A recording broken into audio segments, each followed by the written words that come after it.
Bon, alors, cette histoire de Terre qui accélère ou alors qui ralentit, on entend un peu tout et son contraire, non? Hmm. Avec des titres parfois un peu sensationnalistes. Oui, c'est vrai. Aujourd'hui, justement, on va essayer de regarder ça de plus près. Ces variations, même si elles sont subtiles, de la vitesse de rotation de notre planète. D'où ça vient? Comment est-ce qu'on arrive à les mesurer d'ailleurs? Hmm. Pour en parler, on s'appuie sur une analyse assez détaillée d'experts sur le sujet. L'idée, c'est vraiment de démystifier un peu tout ça, de comprendre les mécanismes et puis, bon, de voir quelle importance ça a vraiment. Prêt pour explorer ça? Allons-y. Alors, pour détecter un changement dans la rotation de la Terre, il faut d'abord une référence, quelque chose de plus stable que la Terre elle-même. Sinon, on compare quoi avec quoi? Logique, oui. Et cette référence, on l'a obtenue avec l'arrivée des horloges atomiques dans les années 1950. C'est une révolution. Pourquoi? Qu'est-ce qu'elles ont de si spécial, ces horloges? Eh bien, elles sont basées sur les vibrations des atomes. C'est quelque chose d'incroyablement régulier et surtout c'est totalement indépendant des mouvements de la Terre ou des astres. C'est vraiment notre étalon de mesure du temps ultra précis. D'accord. Et donc, en comparant le temps qui passe sur ces horloges atomiques et le temps, disons, terrestre, basé sur sa rotation, qu'est-ce qu'on a découvert? Eh bien, la grande découverte, c'est que ça ne collait pas parfaitement. Il y avait un petit décalage qui apparaissait. Et le plus souvent, en fait, la Terre prenait un léger retard par rapport au temps atomique. Elle ralentissait donc. Oui, un très léger ralentissement, mais mesurable grâce à cette précision atomique. D'où l'introduction de ces fameuses secondes intercalaires, pour remettre les pendules à l'heure, si on peut dire. Exactement, c'est ça. Ça a commencé au début des années 60.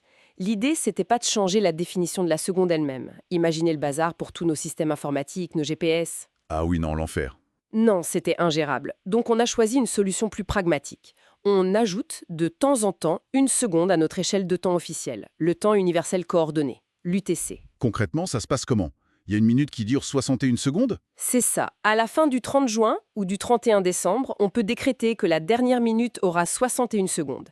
Inversement, si la Terre accélérait beaucoup, ce qui est moins fréquent sur le long terme, on pourrait imaginer une minute de 59 secondes. Et on l'a fait souvent, cet ajout de secondes. Ça représente combien depuis les années 70? Environ 27 fois de mémoire. Donc on a rajouté 27 secondes à notre temps officiel pour rester synchronisé avec la rotation terrestre. Et l'impact dans la vie de tous les jours, est-ce que ça change quelque chose pour nous? Franchement, quasiment rien. On parle de millisecondes qui s'accumulent sur des mois. La plupart des systèmes critiques sont conçus pour gérer ça, et puis personne ne vit à la milliseconde près dans son quotidien. C'est sûr. Mais alors, qu'est-ce qui provoque ce ralentissement principal? C'est quoi la force majeure qui freine la Terre? Le facteur dominant, sur le long terme, ce sont les marées. Les marées océaniques, principalement causées par l'attraction de la Lune. Ah, les marées. Comment ça marche, ce freinage? C'est une interaction gravitationnelle. La Lune attire les océans, ça crée des bourrelets d'eau. Mais comme la Terre tourne, ces bourrelets ne sont pas exactement alignés avec la Lune. Il y a une friction entre cette masse d'eau et les fonds marins, et cette friction, eh bien, elle agit comme un frein très léger mais constant sur la rotation de la Terre. Fascinant. Et est-ce que ça a une conséquence sur la Lune elle-même, ce jeu de force? Tout à fait. C'est un échange d'énergie en quelque sorte. En freinant la Terre, les marées transfèrent une petite partie de l'énergie de rotation de la Terre à la Lune. Et cette énergie supplémentaire, elle la fait monter sur une orbite un peu plus haute. Donc la Lune s'éloigne de nous. Oui, très lentement.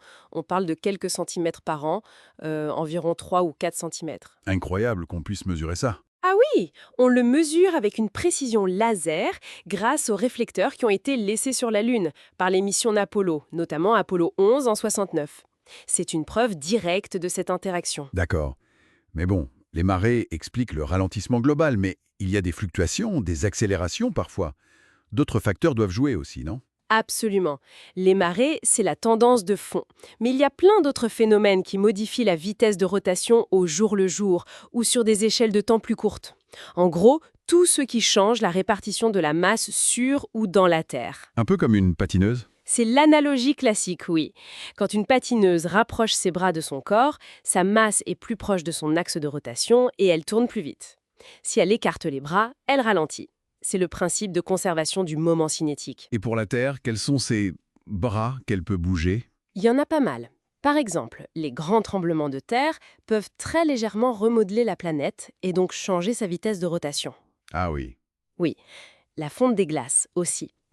Quand la glace fond au pôle, cette masse d'eau se répartit vers l'équateur. C'est comme si la patineuse écartait un peu les bras. Ça tend à ralentir la rotation. Donc le changement climatique a un impact direct là-dessus. Il a un impact mesurable, oui. Il y a aussi les mouvements à l'intérieur de la Terre, notamment ceux du noyau externe, liquide.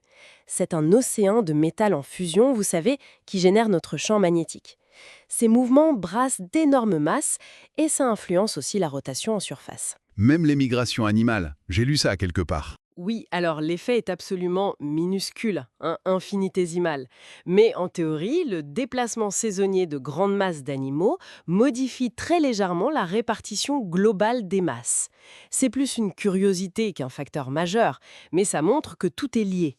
Donc quand on voit un titre genre Mystère, la Terre accélère soudainement, il faut prendre ça avec des pincettes. Complètement. C'est souvent juste du clickbait, comme on dit. Le fait qu'on ne sache pas précisément quel facteur, fonte des glaces, mouvement du noyau, autre chose, a été dominant sur une journée ou une semaine donnée, ne veut pas dire que le phénomène global est mystérieux.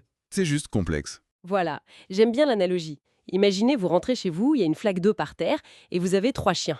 Vous ne savez peut-être pas immédiatement lequel des 3 est le responsable, mais l'origine de la flaque, elle, n'est pas mystérieuse, n'est-ce pas? Non, effectivement.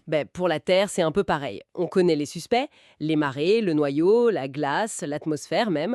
On les surveille en permanence. Les fluctuations font partie du comportement normal du système. C'est une bonne image.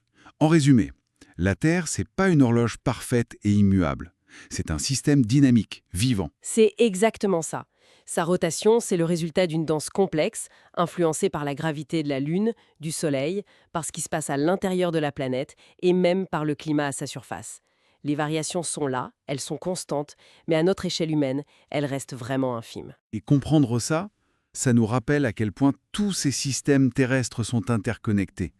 Donc pas de panique face aux micro-variations rapportées parfois de façon un peu spectaculaire. Précisément. Il n'y a aucune raison de s'inquiéter de ça au quotidien. Très clair. Et peut-être pour finir sur une note un peu plus vertigineuse, cette interaction Terre-Lune, ce ralentissement de la Terre, cet éloignement de la Lune, si on projette ça sur des milliards d'années, à quoi ressemblera ce balai cosmique quand la Lune sera beaucoup, beaucoup plus loin? C'est une question qui donne à réfléchir sur l'avenir très lointain de notre système planétaire. Une belle perspective pour conclure. Merci beaucoup pour cet éclairage.